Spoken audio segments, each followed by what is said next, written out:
Hey everybody, welcome to another one of Chris's beer reviews. Today I'm going to be presenting to you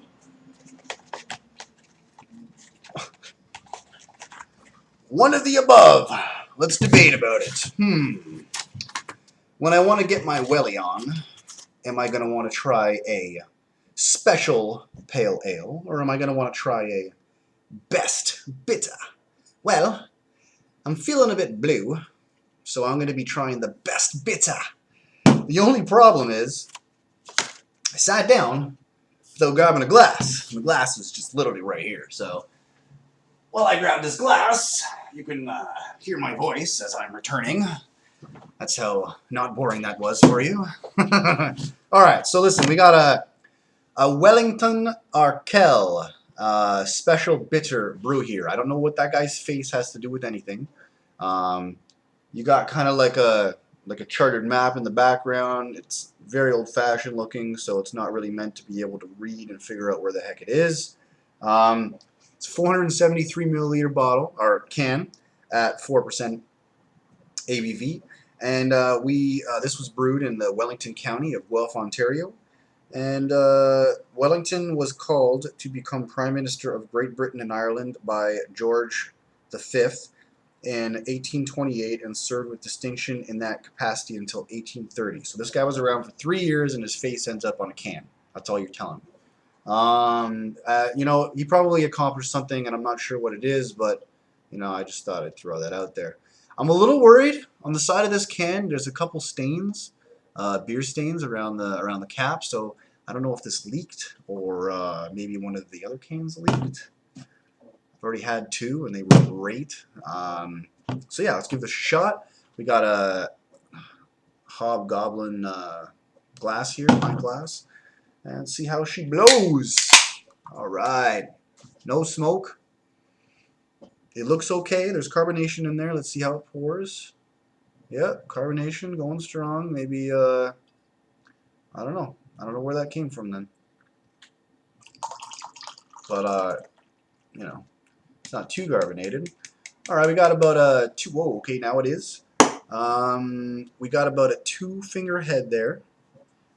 Fuck, a 2-finger? Yeah, 2.5 finger head there. Very very creamy looking, very frothy, very much like a cream soda or an A&W root beer.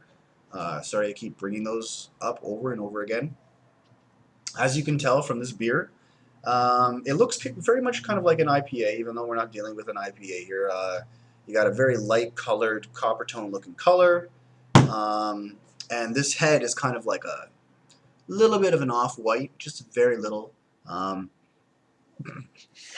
sucked it up my nose already. I smell beer. I smell a lot of wheat. I don't really smell very much bitter though, so let's dive in and let's see how this goes.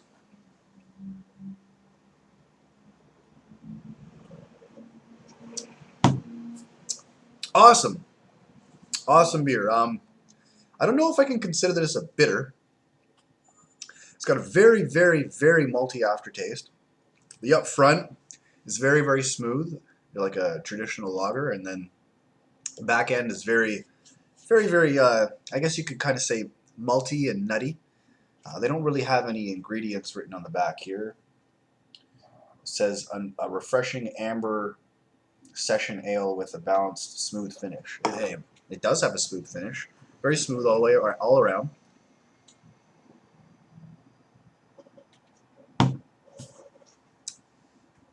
Believe it or not, it's actually one of the better malty-tasting beers that I've had. And believe it or not, for those who think that they don't like bitter beer, you would like this. I can't really say that it's bitter. Maybe like at the tip of my tongue, on the back end of the taste, but the malty, I guess, amber style malty beer approach really, it's so in your face that it's very easy to forget about the fact that there could be the tiniest bitter taste there. I'm really curious about the special pale ale. I'm a big India pale ale fan.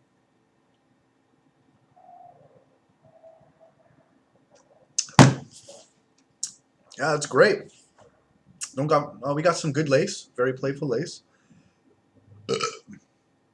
Just more than I could say for some of the beers I've had of late.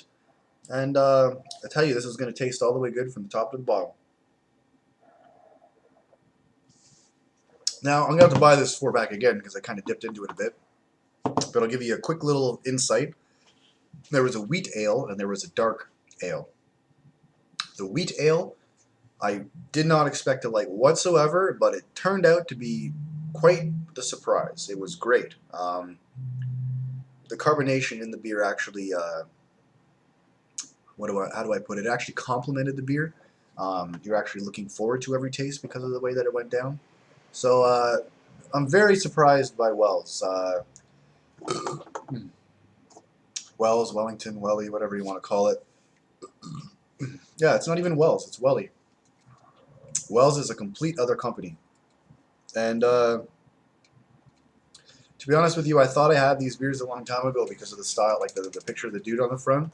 But it was a completely different bottle. I was much younger, and it definitely was more of a stout or a very dark type of beer. This is a whole other story. Very, very smooth and refreshing. Great for camping. Great for being out in the sun. Great for a barbecue. Definitely a refreshing brew.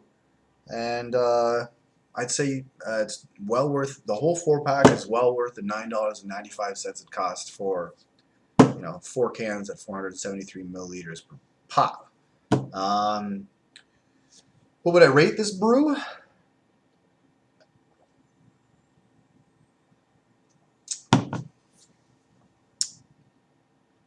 I'm going to give it a 3.2 or a 3.3 out of 5. A lot of the beers I've been having lately have been ranging around there, which is great because I've had a lot of really bad, crappy tasting dry spells in some of my reviews. I've even had a couple spoiled beer spells, if you wanted to call them, where beer after beer I was actually spoiled. So yeah, great.